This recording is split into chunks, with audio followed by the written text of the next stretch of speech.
So yeah, my had a beautiful story with Dan. We actually met. It's been over 30 years on spring break while in Spain. Both of our dads were Air Force, and we were stationed in Germany at the time. And my eighth grade year and Dan's junior year of high school, we went on the same kind of big student trip to Lorette de Mar, Spain. And we met down there and kind of hit it off. And, I was younger and he really wasn't going to date me until I got to high school. So he waited till my freshman year and he was a senior, and we dated that whole year in Germany and fell in love,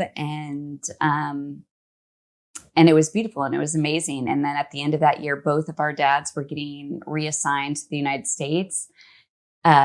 He went straight to college from Germany, and I had 3 more years of high school. And back then, there's no cell phones, there's no even email at that time. And so we did what we really could do, which is we broke up only because of proximity, and decided, that we were going to remain friends and stay connected the best we could. And so we did, and we both kind of went on to date other people, and I ended up marrying somebody that I met, at the end of high school and dated all through college. And Dan was a guest at that wedding. We were friends, and fast forward, I went through a divorce after 8 years, and when I moved home to my parents' house here in Dallas, I had a 1-year-old, which is Sadie, my oldest, who's now 20.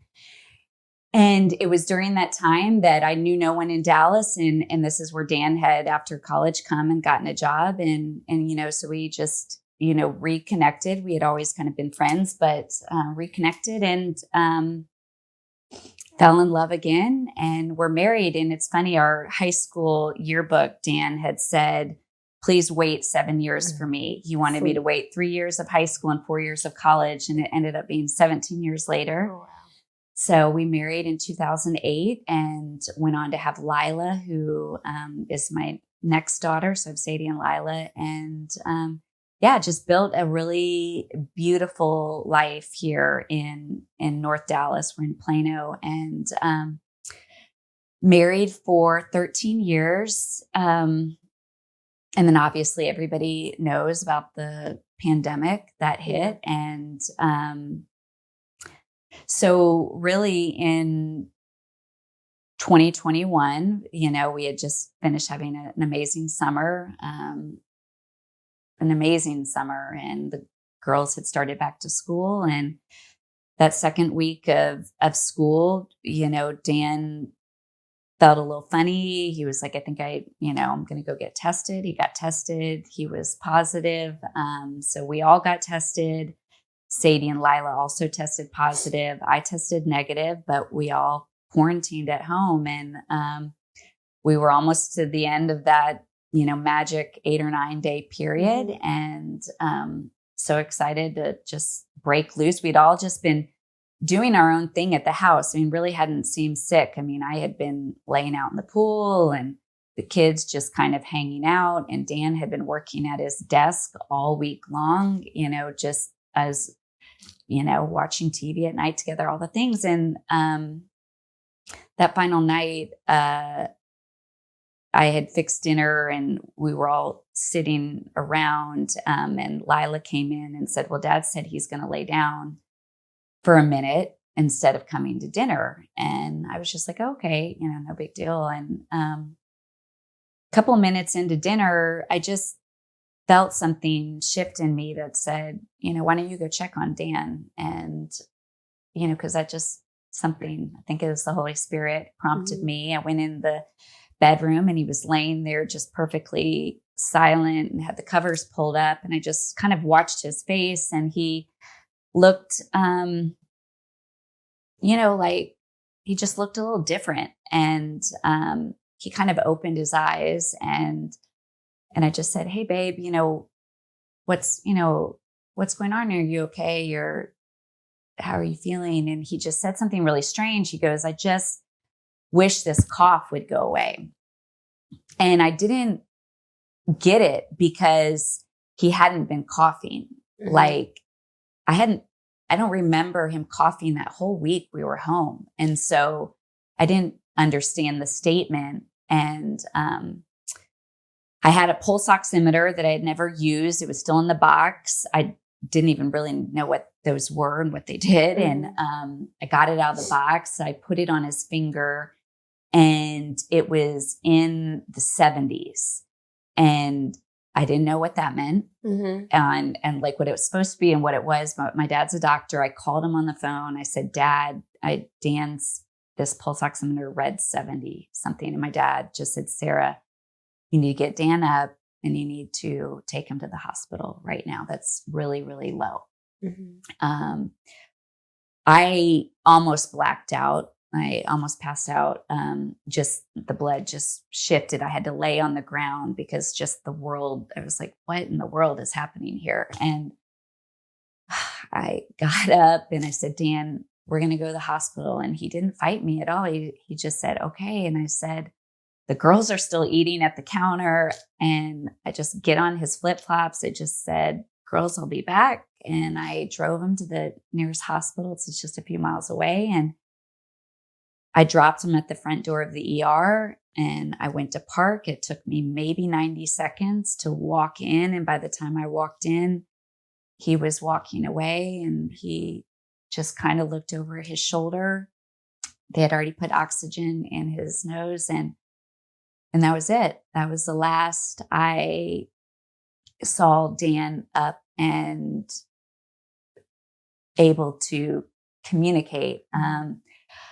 So for the next week, he was on the oxygen, all the things. He started the COVID protocol that they had in place, but they wouldn't let me in at that time.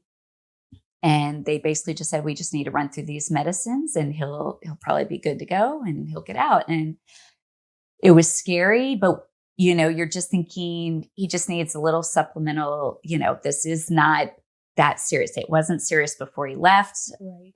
And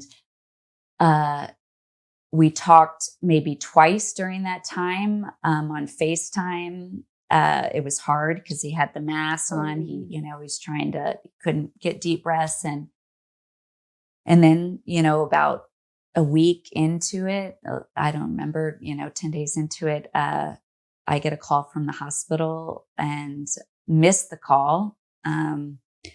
They say, you need to call back right away, right now. And Dan had, they had put him on a ventilator. So they had called to tell me and I had missed that. And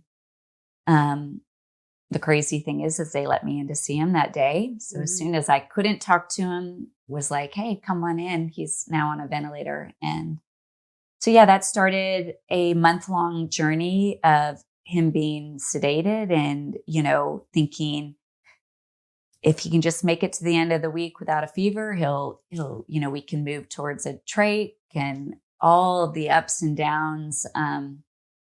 It was a nightmare and honestly just a nightmare. And really towards the end in October, I had what felt like the whole world praying for his recovery and a miracle.